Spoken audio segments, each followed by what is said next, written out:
മരണം എന്ന് പറയുന്നത് എപ്പോഴും ഒരു ഫിയർഫുള്ളായിട്ടുള്ളൊരു വേർഡ് ആളുകൾ, ഒരു ഭയമാണ്. അതെ, ചിലർക്ക് മരണത്തെപ്പറ്റി സംസാരിക്കാൻ പോലും ഭയമുള്ളൂ. ചിലർ മരണം വീട്ടിൽ പോകാത്ത ആളുകളുണ്ട്.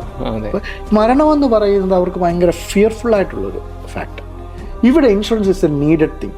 നമ്മുടെ കാറിന് ഇൻഷുറൻസ് വേണം, വീടിന് ഇൻഷുറൻസ് വേണം, നമ്മളുടെ മൊബൈലിന് പോലും നമ്മൾ ഇൻഷുറൻസ് എടുക്കാറുണ്ട്. ഇതിനൊക്കെ ഇൻഷുറൻസ് എടുക്കുമ്പോൾ നമുക്ക് എന്തുകൊണ്ട് ഇൻഷുറൻസ് എടുക്കാത്ത? ഇവിടെ ഒരു ഫ്യൂണറൽ നടത്തണമെങ്കിൽ ഒരു $20,000 നമുക്ക് എക്സ്പെൻസ് വരും. നമ്മൾ ഇത്രയും സ്നേഹിക്കുന്ന നമ്മുടെ ഫാമിലിക്ക് നമുക്ക് എന്തെങ്കിലും ചെയ്യാൻ സാധിക്കുന്നത് നമ്മൾ ഇൻഷുർ ചെയ്യുക എന്നുള്ളത് തന്നെയാണ്. എല്ലാവരുടെ ശ്രദ്ധയ്ക്ക് ഞാനൊരു ഇൻഷുറൻസ് ഏജന്റ് അല്ല. ഇപ്പോൾ ഇത് പറയാനൊരു റീസെൻ്റ് ആയിട്ടുള്ള കാരണം എന്ന് പറഞ്ഞാൽ കാനഡയിലെ US പല രാജ്യങ്ങളിലും പലരും മരണപ്പെട്ട് കഴിയുമ്പോൾ അവരുടെ ഫാമിലി സ്ട്രഗിൾ ചെയ്യുന്നത് ഒരുപാട് നമ്മൾ കണ്ടിട്ടുണ്ട്. അപ്പം അതുകൊണ്ടാണ് ഇത് നിങ്ങളുടെ അവയർനെസ്സിലേക്ക് ഈ ഒരു കാര്യം പങ്കുവെക്കുന്നത്.